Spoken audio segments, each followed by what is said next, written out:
Welcome everybody to part two in PMCA's four-part employment law series. Today we are going to be talking about anti-discrimination and anti-harassment laws. I'm your host, Lori Rawlings, the Executive Director of PMCA. I'm going to go over a few housekeeping announcements before we begin. We are recording today's session, so feel free to turn off your video if you don't want to be recorded. I'm also going to ask anybody who is not speaking to mute themselves, and I will be quick on the mute button if there's background noise. This is a presentation of legal information, but it's not legal advice. We're providing you general information to assist you in spotting issues. But if you have a specific legal question, you need to refer that to your attorney. And so, without further ado, I'm going to introduce our presenter today, Lauren Russell. Lauren is an experienced trial lawyer on the litigation team at the Dunn Carney firm here in Portland. She specializes in employment litigation and advice and business disputes and personal injury cases. She's tried a number of jury trials to verdict and arbitrations to decision. So without further ado, I'm going to welcome Lauren. Thank you so much for being here today, Lauren. Thanks, Lori. Appreciate that introduction. And thanks everybody who could make it today. It's going to be a meaty one. So, Lori, maybe even, watch my time if we're getting towards the end and I haven't slowed my pace, maybe give me a little warning at like 12:50 or something, but we'll see how it goes. Will do. And, on that topic, feel free, those of you in the audience, if you have questions, feel free to raise your hand or use the chat feature if you have questions as Lauren is going along. Yes, please do. We also can do questions at the end and we'll have a little quiz for everybody if we have time. I'm just going to share my screen. Lori, can you see the PowerPoint? Yes, ma'am. Awesome. Okay. I always get nervous. This isn't my favorite thing, the tech. Ooh, okay. All right. So as Lori said, we're covering anti-discrimination and anti-harassment laws today. I really can only give you a brief overview of this. It's a really dense area of the law, and it's really fact specific as to each employer-employee situation. So again, if something comes up for you guys, we encourage you to seek legal advice. This is just meant to sort of be a framework for which you can think about some of these issues and hopefully issue spot once, if a situation arises that could be troublesome. So let's start with our basic framework. We have federal law that applies and we have Oregon state law. And today's presentation is going to focus on federal and Oregon law. I'm not including Washington and California like I did last time. We simply just would not get through this, but I think it's safe to say that a lot of Oregon's provisions will track or be fairly substantively close to those in these other states. But again, if you're dealing with issues in states other than Oregon where federal law is not applicable, definitely talk to somebody who has expertise in that. So the two main frameworks on the federal level are Title VII of the Civil Rights Act, and that prohibits classifications and adverse employment actions. We'll talk about what that means in a second, based on race, color, national origin, sex, or religion. Then we have Section 1981 of the Civil Rights Act of 1866. And this is a provision that allows all persons of different race, ancestry, or ethnicity to enforce contracts and to the equal benefit of the law as white citizens. And there's some key differences between those two that we will touch on. They are certainly not interchangeable. And then the Oregon statutory framework we're dealing with is Chapter 659A. And this is, borrows a lot from Title VII, prohibits discrimination on the basis of race, color, national origin, religion or sex, sexual orientation, marital status, age, or expunged juvenile record. You'll notice some of these categories are broader than Title VII because Oregon has just decided it wants to be more inclusive. So basically, under Title VII and Chapter 659A, it's illegal for an employer to refuse to hire, to fire, or to otherwise discriminate against somebody regarding the compensation or terms, conditions, or privileges of employment based on these protected classes that we just listed. And terms, conditions, or privileges of employment, that's benefits, that's payment, that's working hours. This can be interpreted broadly, but primarily we're thinking of, decisions not to hire, to fire, or to treat somebody else adversely in terms of their payment, perks, benefits, other conditions or privileges of their employment. And notice that for labor organizations, it's illegal to discriminate regarding their membership privileges or classifications based on those same protected class statuses. So just broadly, when you have an employment discrimination case based on those protected class statuses, you're normally dealing with two types. Well, there are two types. So disparate treatment, that involves intentional discrimination based on someone's protected class. In these cases, a plaintiff, so an employee who's suing an employer, has to prove that there was discriminatory intent. And that involves actual evidence or circumstantial evidence. And as you'll see, I've listed some examples from case law. It's, often pretty blatant examples, using the term, supervisor use of the term boy and addressing an African-American employee. So this would include the use of racial slurs or other derogatory terms, laughing in response to a discriminatory comment, mentioning somebody's age in relation to their employment, telling them they're too damn old to do their job. This stuff is blatant. So, and a plaintiff won't have a hard time proving discriminatory intent when they have this direct evidence. There's another type of evidence called circumstantial, and that's just looking at the circumstances as a whole. Would a fact finder, and when we say that, we mean a judge or a jury, would a judge or a jury put the pieces together and find that there is disparate treatment, intentional discrimination at play based on the facts and circumstances? So factors that go into that determination, of course, is the employee in a protected class. Was there an adverse employment action such as hiring, firing, demotion, pay cut, etc.? Was the employee performing their job satisfactorily? And then was that employee treated differently than what we call similarly situated employees not in the protected class?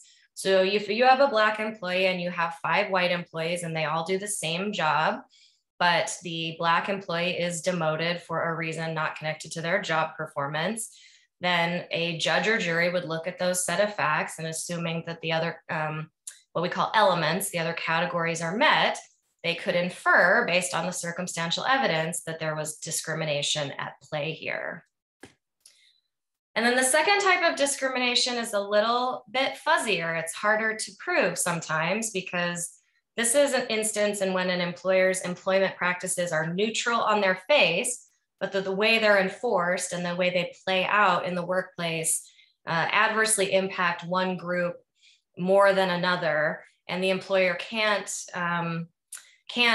explain or can't provide a business necessity justification for reasons for doing that. So when we were in law school, what we talked about in this category are, height and weight requirements would come into play at, say military schools, or physical fitness tests that would adversely impact women cadets over male cadets. So these were things that, while those sorts of tests were, or height and weight requirements were applied to every member of the military school, it disproportionately affected the female cadets because of, just physical differences between the groups. For these type of cases, you don't have to prove discriminatory intent. There's, the guidance is that you can use subjective factors. It's not necessarily unlawful to use subjective factors to make employment decisions, but know that the courts will heavily scrutinize them if a case is brought because of the very risk that they end up impacting one group more harshly than another. Okay, who's covered by these laws? Employees. That's pretty self-explanatory, but Title VII just, clarifies their definition of an employee. So this doesn't apply to independent contractors, partners like in a law firm or a medical practice, members of boards of directors or volunteers, and applicable to the training center. So folks that are enrolled in training or apprenticeship programs are protected by Title VII, even if they're not considered employees. And then under state law, you can see that's just the definition of employee, pretty self-explanatory, but tracks Title VII in that it doesn't cover independent contractors, partners, directors, those type of positions. And then who is an employer? Title VII, these are for larger employers or medium-sized to larger. So this is 15 or more employees. And this includes the applicants or participants in training or apprenticeship programs. Section 1981 covers employers with any number of employees. Doesn't matter how small, that applies to everybody. And then ORS Chapter 659 covers, this little cutoff, covers labor organizations and covers all of the employers who aren't subject to Title VII. So it can be fewer than 15 employees. Okay, so we talked about this a little bit already, but what is unlawful discriminatory employment? What are unlawful practices? So it's illegal to discriminate on the basis of a protected class in hiring, firing, compensation, terms, conditions, and privileges of employment. There's a little bit of a background noise. If somebody can mute themselves, that would be great. Everybody can mute. Perfect. I think that's hopefully solved it. Okay. Nope, still on. Somebody calling in has their volume on. Okay. Like we talked about, terms, conditions, privileges of employment, you have to consider the individual facts at issue there, but generally I'm talking promotions, perks, benefits, that sort of thing. Kind of hand in hand with unlawful discrimination, we talk about unlawful harassment in a hostile work environment. This is when an individual is harassed. They're not fired or demoted, but they're harassed because of their membership in a protected class. And then that harassment rises to a level that alters the terms and conditions of their employment. We talked about this last week with the wrongful discharge and constructive discharge topic. Sometimes in these instances, an employee gets a right, has a claim for constructive discharge because the terms and conditions of their employment have been altered so severely by harassment or other treatment based on their membership in a protected class. Okay. So employees can bring claims for harassment, and they can bring them against multiple levels of the organization where they work. So for harassment to be actionable, it has to be unwelcome, subjectively and objectively offensive, and severe or pervasive. So of course there's case law that talks about each of these things, but in a general overview, unwelcome means that there is no consent to that conduct. And what the cases have, or the courts have decided, is that even if an employee and a supervisor have been in a prior consensual sexual relationship, if the later harassment is unwelcome, it doesn't matter. You can't prevent someone from bringing a claim just because they engaged in prior consensual behavior. There is a start and a stop of consent for each interaction. Second, subjectively and objectively offensive. That's a reasonable person standard. So that will just depend on the facts and circumstances at issue. Same thing for severe or pervasive. It's again, what would a reasonable person find severe or pervasive? But some of the things the courts look at that help inform that inquiry: frequency of the harassing conduct, severity, whether it's physically threatening or humiliating versus a mere offensive utterance, and whether the conduct unreasonably interferes with an employee's work performance. All right, here is an important part for employers. So this is a summation of the law for when employers can be liable for harassment of employees. So if if a supervisor's harassment of an employee results in a discharge, a demotion, denial of a promotion, or some other kind of what we call tangible job benefit, then employers are automatically liable for that supervisor's behavior. Employers can also be liable when the harassment by the supervisor doesn't cause such a tangible job benefit, but the employer here has an affirmative defense if it can show it exercised reasonable care to prevent and remedy the harassment. And what we think of when we're talking about reasonable care to prevent and remedy harassment, we're talking about anti-harassment policies. We're talking about complaint reporting procedures. We're talking about employers actually investigating complaints of harassment, following their own policies and procedures, not just paying lip service to them. It's actually going by the book and investigating and taking affirmative action to remedy the situation. And then if the employer can show that the plaintiff didn't take advantage of those measures, if they were asked to engage in some sort of process to mitigate the harassment or were asked to participate in the investigation, that will be a defense for employers when these sorts of claims are brought, when the employee hasn't been fired or demoted. So it's really important to implement and follow your own procedures and policies for harassment, because if you end up in a lawsuit, they can provide you a potential defense to those claims, but only if you've engaged in good faith and acted reasonably. So once an employer finds out about harassment, they must take remedial action. It doesn't matter if the harassment already stopped or if something else has occurred to change the situation after the investigation is over. Their obligation to take action still exists.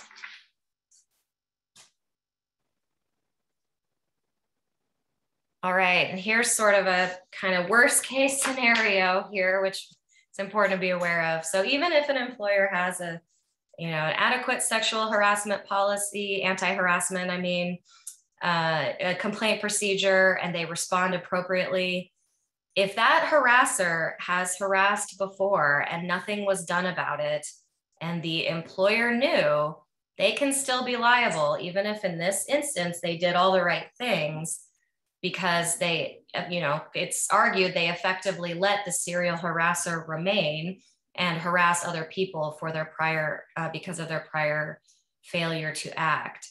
So this is really important. It's really important to take complaints seriously by employees, both for those employees in that instance and also looking forward.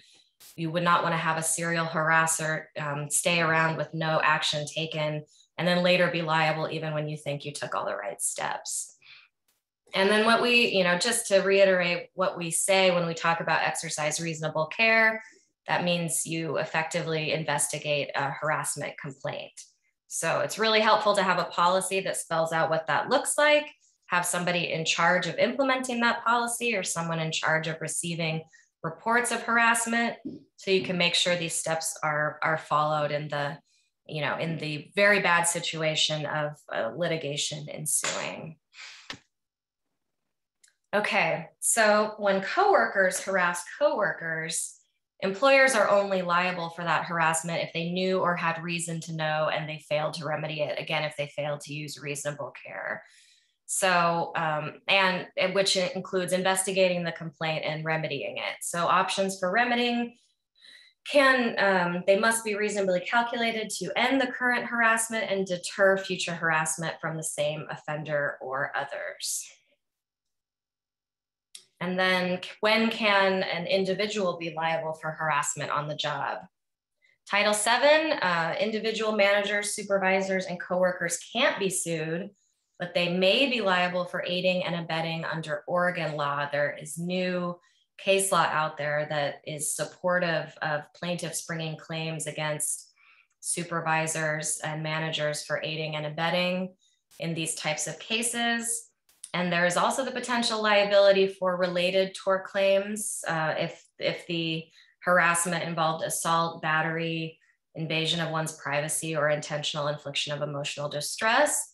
And note that some of these torts, in fact, probably all of them, include non-economic damages, which can be very substantial in these kinds of cases.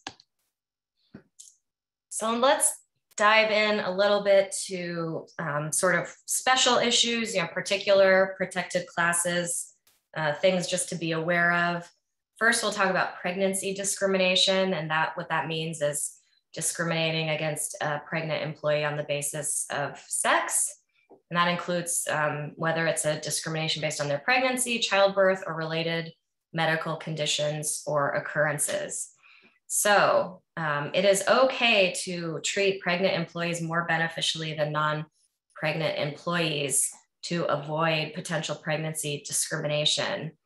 And under Oregon law, we actually equate pregnant women to other persons who are unable to work because of a physical condition, i.e. a disability. So there is obviously, as you know, pregnant employees can be considered short-term disabled under the law. So to prevent a claim of pregnancy discrimination, it's encouraged to work with a pregnant employee and try and ensure that there is no discrimination based on their inability to perform their duties as they did before due to the pregnancy or other related occurrences. So like I sort of talked about for Oregon Family and Medical Leave Act, which we'll talk about in our next series, it can be, pregnancy discrimination may be a violation of OFLA, which implies to organizations with 25 or more employees. So when you get a request for pregnancy leave or family leave, treat those very carefully. People who are eligible have been employed at least 180 days, worked an average of 25 hours per week. They get 12 weeks of family leave in any 1 year period for a pregnancy-related disability. And then for those individuals, they may also take up to 12 additional weeks for any other purpose for which family leave may be taken. So that can be to care for a newborn child, to care for an ill child who's in the hospital, etc. Okay, second kind of special classification issues is discrimination based on sex. So as you are hopefully aware, we have the Federal Equal Pay Act that says it's unlawful to discriminate in pay on the basis of sex for equal work on jobs that require equal skill, effort, and responsibility and are performed under similar working conditions. It doesn't mean you can't pay employees differently. You just can't pay them differently on the basis of sex and gender. So here are some reasons, permissible reasons for paying employees differently, because we understand that not every employee does the same work under the same working conditions. So separate establishments, if they're physically separate locations, think about employer located in Portland, Oregon versus an employer located in a small town in Indiana. It's potential, because of the living conditions and cost of living in Portland, it may be required to pay those folks more to work in Portland than in a small town in Indiana. So that is a permissible reason to justify those pay differences. Seniority systems, of course, if you have a merit-based system in place to pay folks differently. Production-based systems, if folks are compensated based on a piecemeal rate or some other amount of production. Another squishy category, reasonable factors other than sex. So that would include their experience, qualifications, etc. Good faith reliance on administrative rulings. That would be if you had looked up what the Federal Department of Labor in this case for federal, had ruled previously on reasons for paying differently and felt you were in the clear. Of course, I wouldn't necessarily advise that without speaking to your lawyer, but that is a exception here. And then finally, if the employer has a good faith belief that the action was not unlawful. And, we'd prefer not to get to that one. That one's maybe a little harder. So I would recommend having these policies in place, memorializing systems that permit pay differences. Oregon also has an Equal Pay Act, and it's very similar to the federal one in language. So what happens in Oregon, if employee sues for discrimination based on pay, then it's up to employer to prove that pay disparity was based on a particular factor other than sex. That means that an employee is able to survive perhaps motion practice to dismiss these claims early on, because an employer then has to come back and prove that the pay disparity was not based on sex. So that actually is a positive thing for plaintiffs, in that their claims can survive longer because of that burden on the employer. And then, so something that can happen is if there is wage discrimination based on sex, Oregon has deemed it good cause for an employee to leave the workplace and seek out unemployment compensation, because that discrimination is an unlawful employment practice. So something to be aware of, a potential downstream effect as well.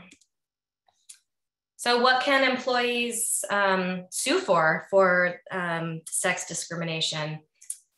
It's considered, their damages are considered unpaid wages, because they're wages that aren't being paid in accordance with federal or state law that they are owed. So they get to sue for the amount of unpaid wages. They get to sue for an amount equal to those unpaid wages as liquidated damages. I missed a word there.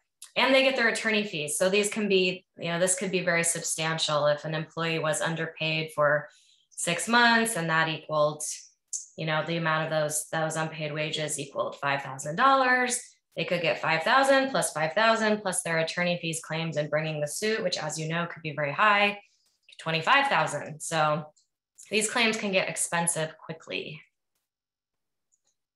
All right, here is another Oregon specific one. We just passed the Crown Act, the legislature, not we specifically. And this has to do with grooming and policies regarding physical appearance at the workplace. And as you can maybe guess, this act was prompted by some of the news and other information about people with traditionally non-Caucasian hair, Black folks with who wear their hair in a natural style, have been discriminated against on the workplace for wanting to wear it either in a natural way or with cornrows, braids, that type of thing. So Oregon is not allowed to have grooming and appearance standards that do not have a disproportionate adverse impact on members of a protected class to a greater extent than the impact on persons generally. And so I think you can kind of connect the dots here. If there's a grooming appearance that says no locks or no braids, no cornrows, that may be seen to have a disproportionate adverse impact on members of a protected class, who would be the ones who would be wearing those hairstyles at work. So what we recommend is neutral dress and grooming policies. That's also for gender. I always recommend folks who have dress code policies make those as gender neutral as possible. And so just to avoid potential issues here, just, try consult your attorney and make these as safe and bland as possible. Okay, so we talked about 1981 a little bit at the beginning. That is, again, discrimination on the basis of race and retaliation for an employee's opposition to race discrimination in the workplace. Those are prohibited actions under Section 1981. Oregon has a slightly different definition of race and national origin, and that's up there for you. It includes ancestry as well as actual foreign origin. And this harassment includes when it involves actions or slurs relating to an individual's natural origin or ancestry, It's harassment when it creates an intimidating, hostile, or offensive work environment, affects or has the purpose of affecting or unreasonably interfering with an individual's work, or otherwise adversely affects the individual's employment opportunities.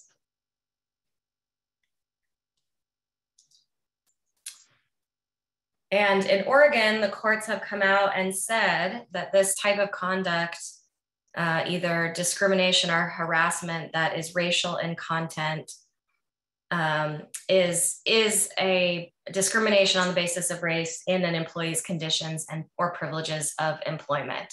So one thing to note here, similar, we talked about this in harassment, an employer is liable for discriminatory acts of a supervisor, as well as the failure of a supervisor or manager to rectify racial harassment or discrimination by an employee's coworkers.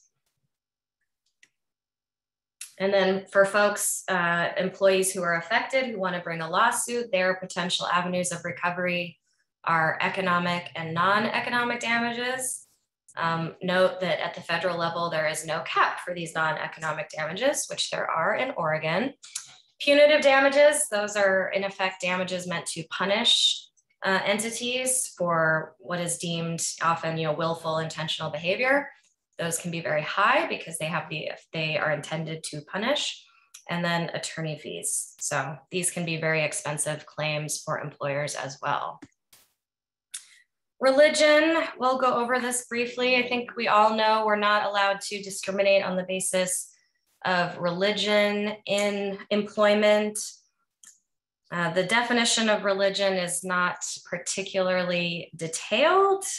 The Equal Employment Opportunity Commission has supplied its working definition, and that includes, religious practices include moral and ethical beliefs as to what is right and wrong, which are sincerely held with the strength of traditional religious views, even if no religious group espouses such beliefs. And so it's fair to assume that this definition does not apply just to all of the recognized religions that we are aware of. It can be much more broadly interpreted. And then Oregon's definition merely just says employment discrimination based on a person's religion is prohibited, and they don't actually define religion. So you can expect that courts would look to Title VII or the EEOC on that.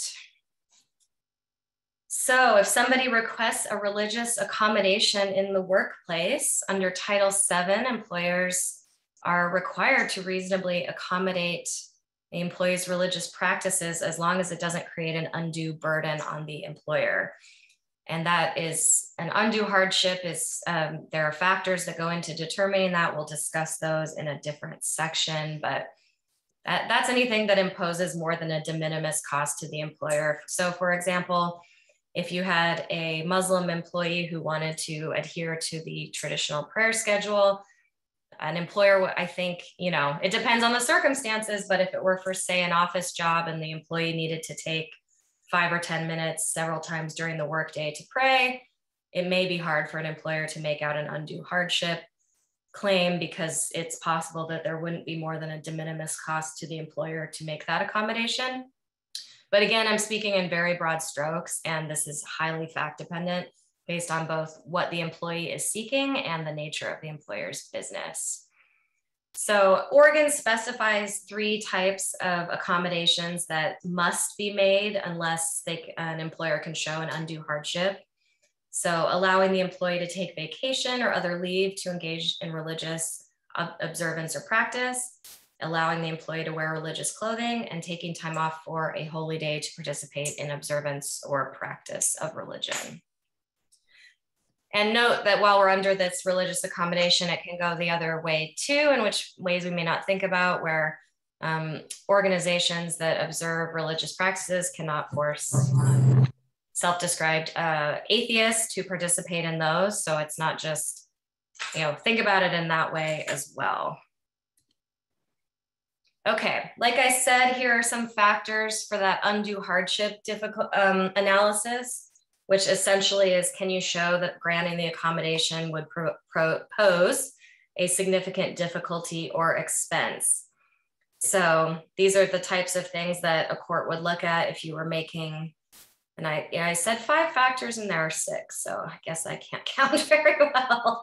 But basically, so how much does the accommodation cost and how much is it going to affect operations? How big is your operation? What are your financial resources? Is it really going to be a significant burden to accommodate that employee? The size of the business, how many other employees do you have who might be able to cover for some type of accommodation? Your type of business, does the accommodation affect the safety and health requirements in the facility or of other employees? And then the next one is applicable to schools only, so that is not probably applicable to you folks. All right, I'm rolling through it, but still got a bit more to cover, so I will keep going. Retaliation, also prohibited conduct under federal and state law. So if an employee makes a complaint about discrimination, makes a charge, participates in a hearing, an investigation, or anything like that, it is unlawful for an employer to retaliate in the terms of employment against that individual. Similar in Oregon, just worded a little differently, same concept. The types of things that are specific unlawful employment practices in Oregon, so discriminating and retaliating against an employee for testifying in good faith at an unemployment compensation hearing, reporting in good faith a criminal activity, cooperating with law enforcement, bringing a civil action against an employer, and opposing unsafe workplace practices or making a complaint to the state about same. So Lauren, yes. Let's talk a little bit more about retaliation, because I think this is an area that's not really very well understood and has the potential to get employers in a lot of trouble if they don't monitor the situation. So is it true that if the coworker that was complained about retaliates against the person making the complaint, is that a problem for the employer if the employer doesn't take steps to prevent that kind of behavior? That's a good question.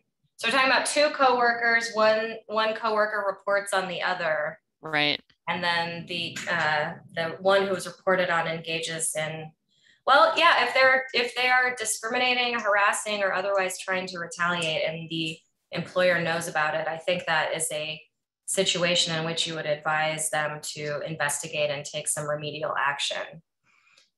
This is typically thought about in the framework of employers retaliating, but so I haven't seen a lot of the coworker on coworker retaliation. I haven't seen a lot of that come up, but I would certainly advise my clients to undertake the same steps they would if it was a complaint of discrimination or harassment being made by an employee against a coworker.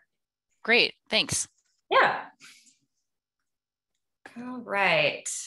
Yeah, so just again, this is the slide to scare everybody. Remedies for, just generally remedies for employment discrimination. Some of them we talked about more specifically for certain claims, but just an umbrella sort of framework we're looking at.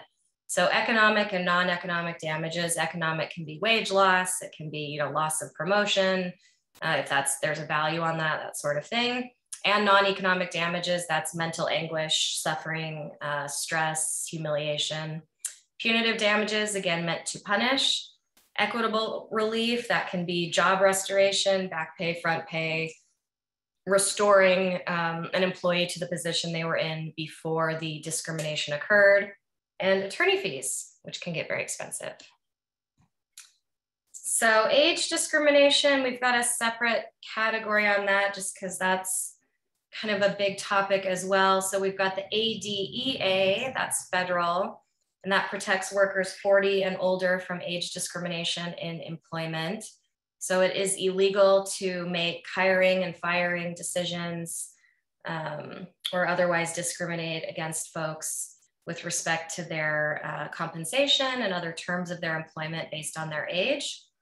ADEA applies to employers with 20 or more employees. And so labor organizations that operate a hiring hall or have 25 or more employees are covered. It prohibits retaliation and has some record keeping requirements, which I have cut off in my slides. So let me see if I can find those. Okay, so employers are required to keep records that contain the employee name, address, their date of birth, occupation, rate of pay, and then any other details of compensation for at least 3 years. That, as you may be able to discern, is a way for employees to seek out this information who are considering bringing a suit. So it's important for the employer as well to maintain these in case of a potential lawsuit. And then employers also have to keep personnel or employment records for at least 1 year that include job applications or other forms of employment inquiry, including records regarding the failure or refusal to hire any individual, records relating to promotions, demotions, or discharges of employees. And then if you are instituting some kind of physical exam or agility testing or some kind of thing, if that was part of any personnel action involving an employee, the results of those exams and frankly anything regarding those exams should be retained as well. So Oregon has a different age discrimination law, so this is important to know. So Oregon prohibits employment discrimination against both older persons on the basis of age and younger person on the basis of age. So we have a reverse discrimination prohibition. So this law applies to workers who are 18 years or older and up to however old. And so, like I said, then you can see claims based on a more traditional age discrimination claim or a reverse age discrimination claim that an older worker was favored over a younger worker. And then here is our final big topic of the day, and this is disability discrimination, another really important one. So as you probably know, on the federal level, we have the ADA, and that prohibits discrimination against these. All these words are kind of defined, so we'll go through, and I have cut it off again, my apologies. Prohibits discrimination against qualified individuals with a disability in all aspects of the employment process, and those are listed there, and also prohibits retaliation and harassment, of course. So this applies to employers with 15 or more employees, and we'll go through some of these definitions that are included in the Act in brief. So a qualified individual with a disability is someone who has a disability who, with or without reasonable accommodation, can perform the essential functions of the job. Disability is a physical or mental impairment that substantially limits one or more major life activities. The individual has a record of the impairment or is regarded as having such an impairment. And that is a really kind of bizarre classification type of disability consideration that we will discuss when we're talking about Oregon law. So as you may imagine, this is a highly individualized assessment. Let's see if I have some more. I don't know why I did this way, but that's okay. Maybe I'll be able to find a version where it all fits and then I'll send that your way. So, okay, other important definitions: impairments. Physical impairment, it's a big laundry list. Case law has spelled out certain things, but it is not necessarily inclusive. So you can think of, fairly obvious things that are listed here: cancer, heart disease, deafness, blindness, but that, certainly don't consider this list all inclusive. And then mental impairment, when you have a mental or psychological disorder, that includes mental illness and learning disabilities. Again, not inclusive. You want to be sure to consult with someone on the latest guidance, because new, like, and one thing relevant here would be long COVID. The courts are starting to rule that long COVID is considered a disabling condition. So always good to keep up to date on the law in this area.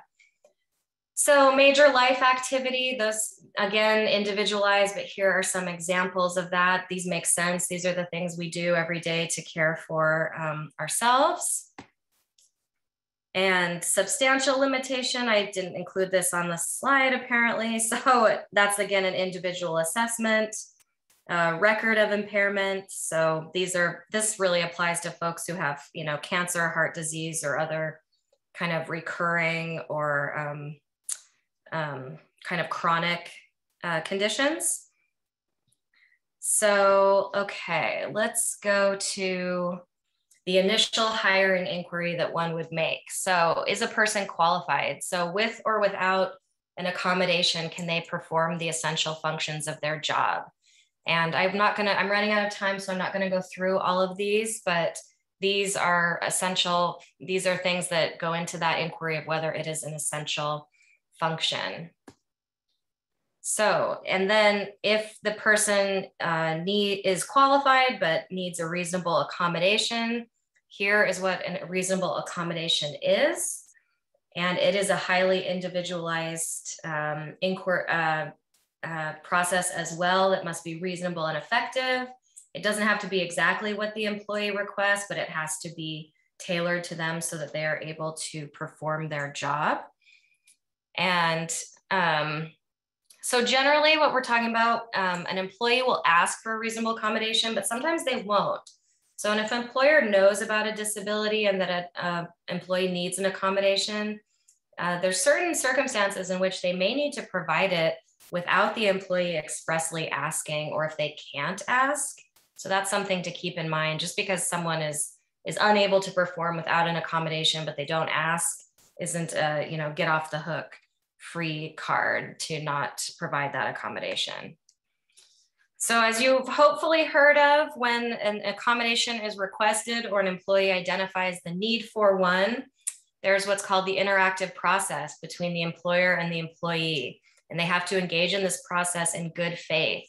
So you look at your particular job, you look at the essential functions, you discuss with the employee who has the disability to determine what they're able to do.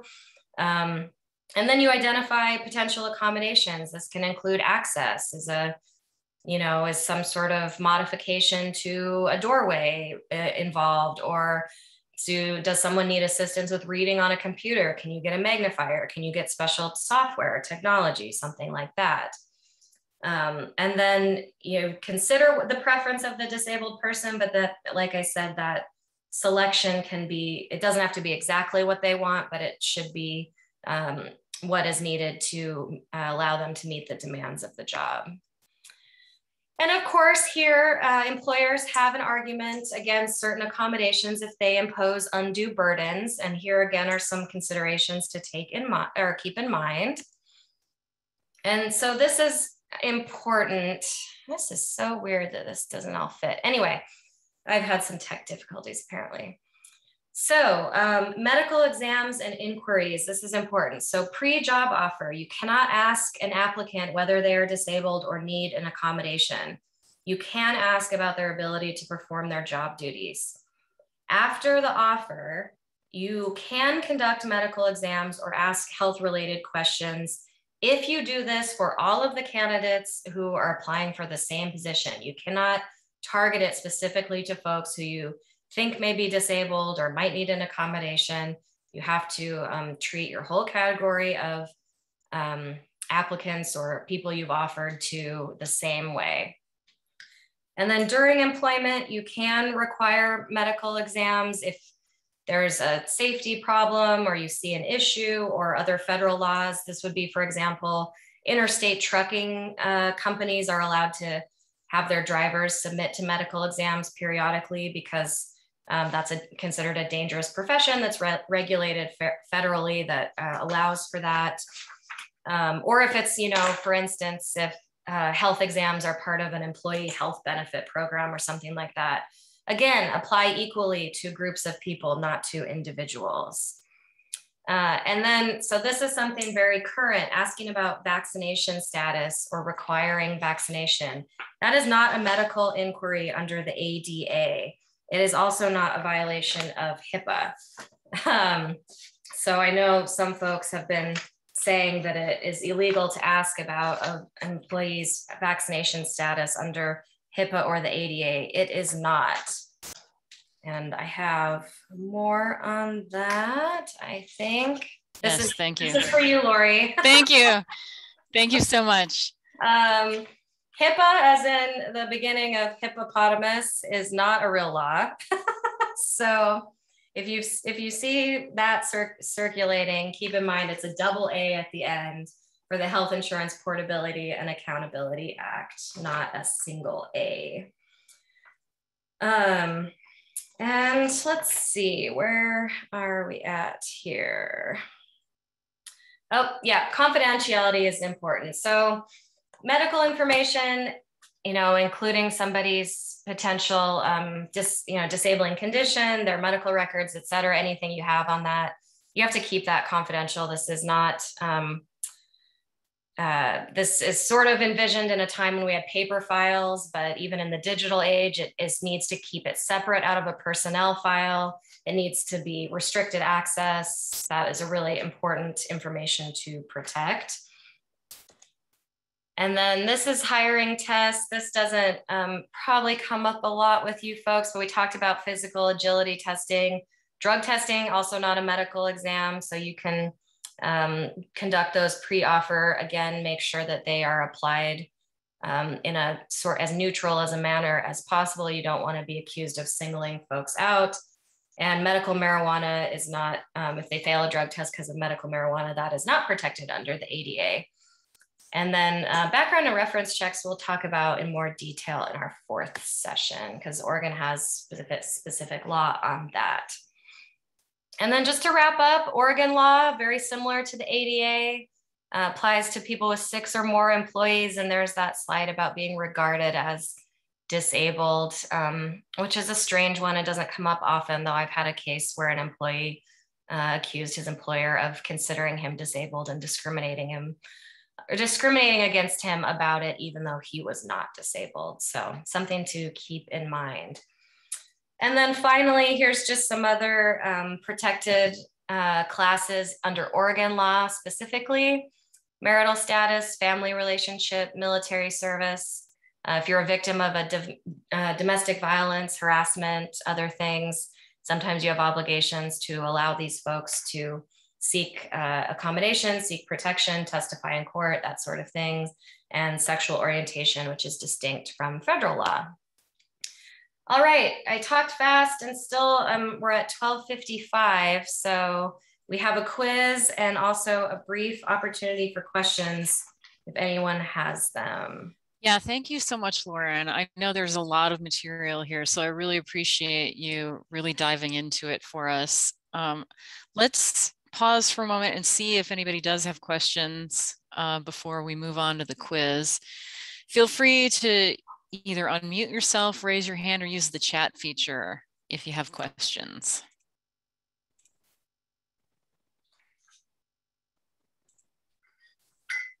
Okay, I'm not seeing any pop up, so why don't we go ahead and move into the quiz. I can launch that, and then people may be formulating questions as we go through. So I'll be monitoring the chat. So the quiz, it's not graded. It's just an opportunity for enrichment. So I'm going to go ahead and launch it and give everybody a couple minutes to answer the questions, and then Lauren will go through the answers. So 3 questions. Take your time. I will mute myself so you can think.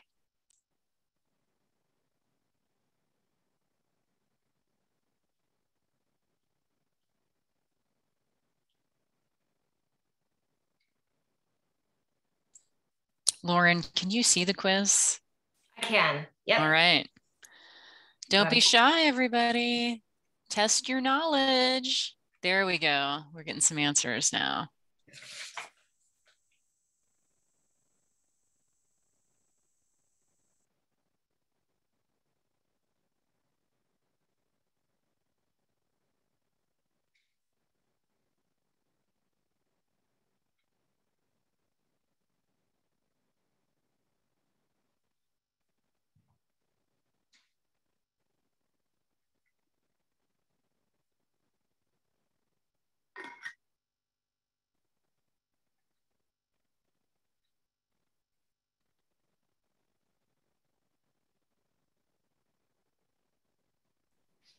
Okay, somebody let me know that question number 1 is apparently only allowing people to choose one option. I'm sorry about that. That was user error on my part. There's probably a way to set it up.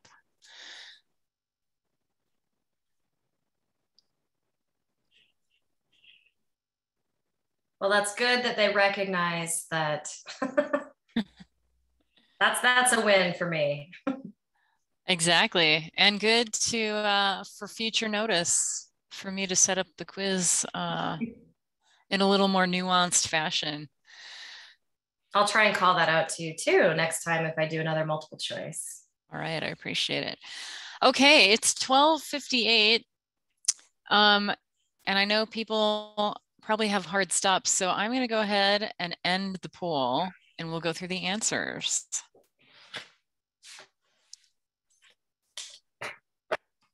Okay, so I'll read the questions and then Lauren can give us the answers. So question 1, which of the following are permissible reasons for paying employees differently? Select all that apply. A, seniority systems, B, merit systems, C, gender, or D, experience. Lauren, what are the... Yes, I'm happy to see no one selected gender because that is the one wrong answer. So A, B, and D are all acceptable. Seniority systems, merit systems, and experience. Gender is not. Excellent, excellent. All right, let's move on to the next question. True or false? An employer with an adequate anti-harassment policy and complaint procedure that has responded appropriately to a complaint of harassment may still be liable if the employer ignored previous complaints by others about the same harasser. What's the answer there? That is true. That's kind of a scary area of the law, but yes, if you let a serial harasser stay in your company and don't do anything, that can be a problem down the line. Excellent. Excellent. As Andrew Cuomo is finding out. Exactly. Very timely reference. Okay. All right. Question 3. In Oregon, at what age do workers become protected by the state anti-discrimination law? Select one. The responses were 40, 60, or 18. Looks like I tricked y'all here. So in Oregon, it's 18 and above. Remember, we have reverse discrimination law here. So as soon as you are of adult age, you are protected by this law. Federal 40, Oregon 18. Excellent. Fantastic. Okay. I'm going to give people another minute in case anybody has a burning question they want to ask Lauren before we let her go. I will read to you from the chat. Excellent content, Lauren. Oh, thank you. Thanks. Okay, well, we're past our time. If people do have follow-up questions, feel free to give me a call. I'll see if I can get an answer for you. Otherwise, I will be sharing the recording and the slides from today. Lauren, I went through and made the text box fit where we had some text overflowing. So I'll send that around. No need for you to modify that. Okay, thank you. Yeah, thank you. And thank you again, Lauren, for the excellent content and for your time and expertise. And I just want to thank everybody who took the time to join us today. I appreciate you being here. Yes, thank you. And hopefully see you next week for OFLA FEMLA. All right. Sounds fun. Thank you. Take care, everyone. All right. Bye-bye. Bye.